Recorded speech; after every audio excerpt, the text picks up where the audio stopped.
ఏం చేస్తున్నావురా? ఏమైందిరా? ఏం జరిగిందో చెప్పరా.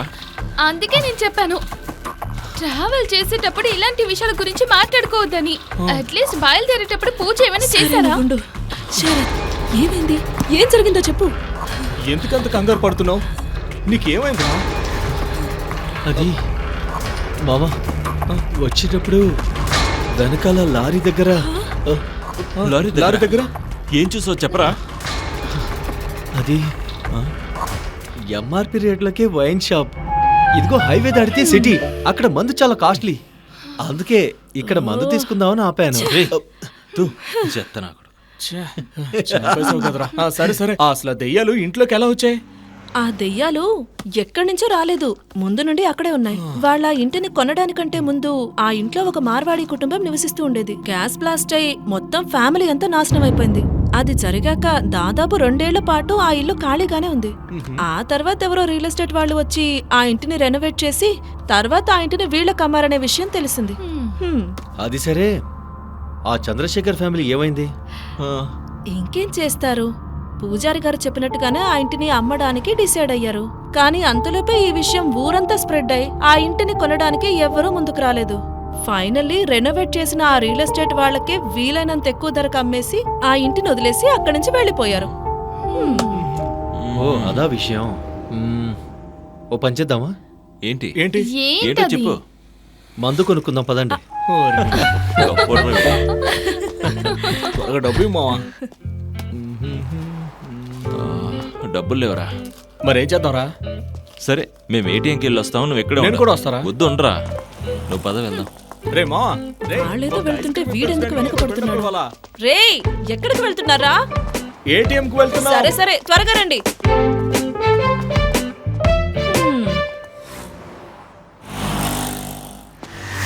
వయ్యారి భామా నిహంస నడక.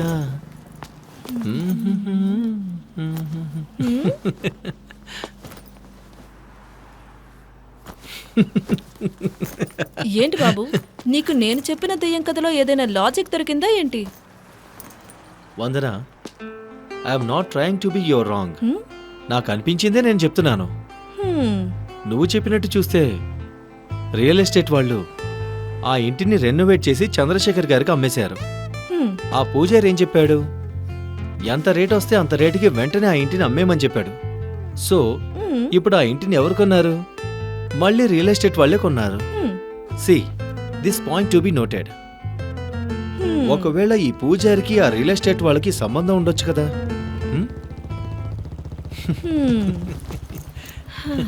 అదేమైతే మనకెందుకులే, త్వరగా నీకు కావాల్సినవి తీసుకుని బయలుదేరు. అరే మావా, ఒక నెలకి తన కోసం ఎంత ఖర్చు పెడతావు? హలో, మాట్లాడకుండా వెళ్ళి వచ్చి కూర్చో. కూర్చోండి. మీరు ఎక్కడ మా ఎక్కండి, నేను ముందు కూర్చుంటానులే. వెళ్ళి ఎక్కండి కూర్చో. ఎక్కండి. ఎక్కు.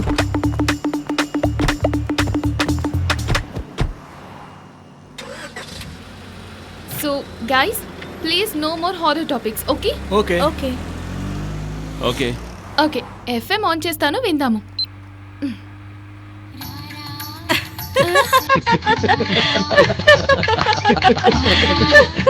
వచ్చిన మాట్లాడుకోండి. కూర్చుంటా.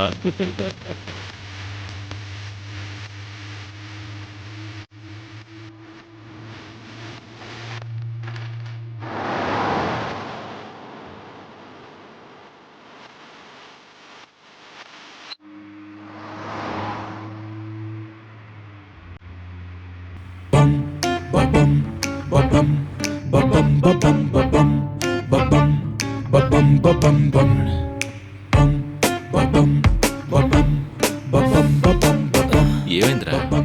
ఏరా కీర్తి, ఏమైంది? అలా ఉన్నావు? ఏం లేదు. బండి సైట్ కాపమంటావు? వద్దులే, పద. మరెందుకలా ఇబ్బంది పడుతున్నావు? ఏహే, అటువంటిదేం లేదు.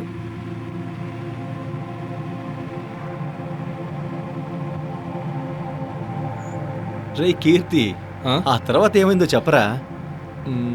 యాక్చువల్గా మా నైబర్స్కి ఒక విషయం జరిగింది. హారర్ స్టోరీ అన్నమాట.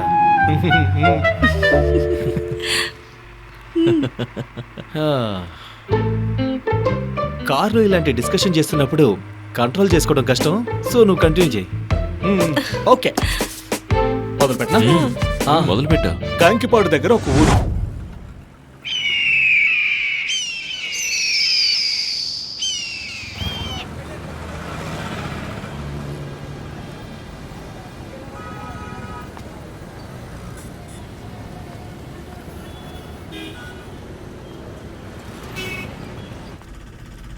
ఒక సంవత్సరం తర్వాత ఊరికెళ్తున్నాను. ఇంట్లో వాళ్ళందరూ చాలా సంతోషపడతారనుకుంటా. ఈ శుభవార్తను విన్నారంటే ఖచ్చితంగా సంతోషిస్తారు. ఊళ్ళో ఉండే 2 రోజుల్లోపే వీలైనంత వరకు ఫ్రెండ్స్ అందరినీ కలవాలి. వాళ్ళంతా ఇంకా ఊర్లోనే ఉన్నారో లేక పెళ్లి చేసుకుని ఊరు వదిలి వెళ్ళిపోయారు. రాధ, గీత, పద్మ, రూపేష్. తను కనుక ఎదురుపడ్డాడంటే తనతో ఎలా మాట్లాడాలి? తనిప్పుడు ఏం చేస్తున్నాడో ఏంటో. బహుశా తనకు కూడా పెళ్ళైపోయి ఉంటుందేమో. ఏదేమైనా అతను బాగుంటే చాలు.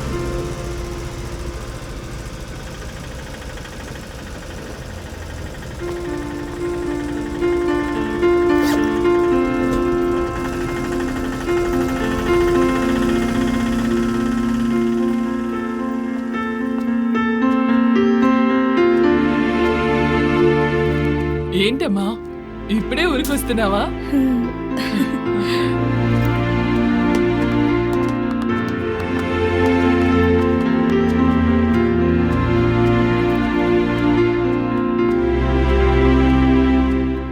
అమ్మా కుసుమ ఇప్పుడైనా రావడం? అవును పెదనాన్న, ఇప్పుడే వస్తున్నాను. సర్లే మంచిదమ్మా. అయ్యో, రూపేష్ వాళ్ళ ఇల్లు వచ్చేసింది. బయట నిలబడున్నాడో ఏమో. అంటే ఇప్పుడు నేను ముందు మాట్లాడాలా లేక తనే మాట్లాడతాడా?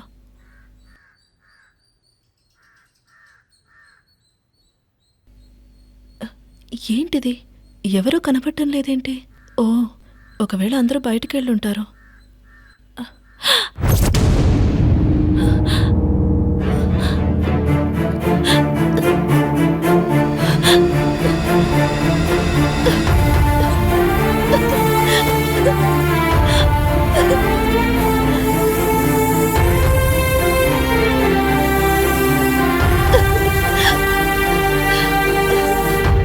అమ్మ కుసుమా, ఏమైంది కుసుమా?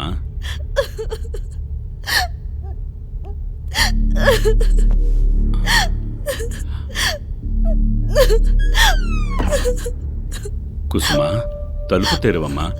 ఏమైందమ్మా? ఎందుకు ఏడుస్తున్నావు? పెదనానా, ఆ, అక్క రూపేష్ అన్న వాళ్ళ ఇంటి దగ్గర నుంచి ఏడ్చుకుంటూ వచ్చింది. బ్యాగ్ అక్కడే వదిలేసింది, నేనే తీసుకొచ్చాను. అయ్యో దేవుడా. కుసుమా, విషయం తెలిసిందంటే నువ్వెక్కడ బాధపడతావు అని నీకు ఈ విషయం చెప్పకుండా దాచిపెట్టావమ్మా. అది మాత్రమే కాదు, నిన్ను చేసుకున్న అబ్బాయి ఇది తెలుసుకుని మీ సంసారంలో గొడవలు వస్తాయేమోనని మేమే నీకు కావాలని చెప్పలేదమ్మా.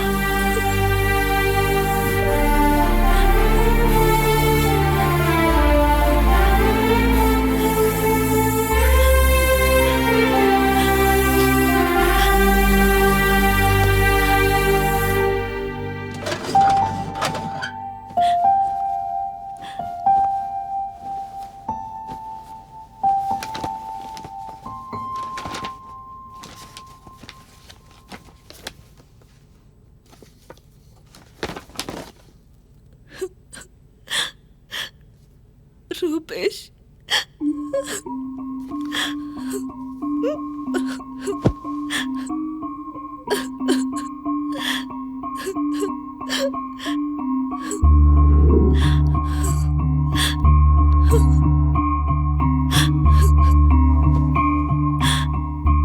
ఎందుకక్క ఏడుస్తున్నావు?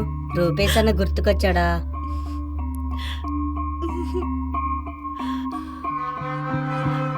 నీకు పెళ్ళై వెళ్ళిపోయిన తర్వాత రూపేష్ అన్న తాగుడికి బానిసైపోయాడు.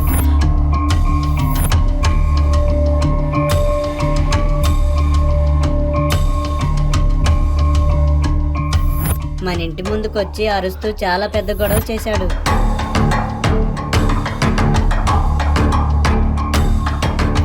ఆ తర్వాత ఊరి పెద్దలందరూ కలిసి ఊరు నుండి వెలివేశారు అతన్ని.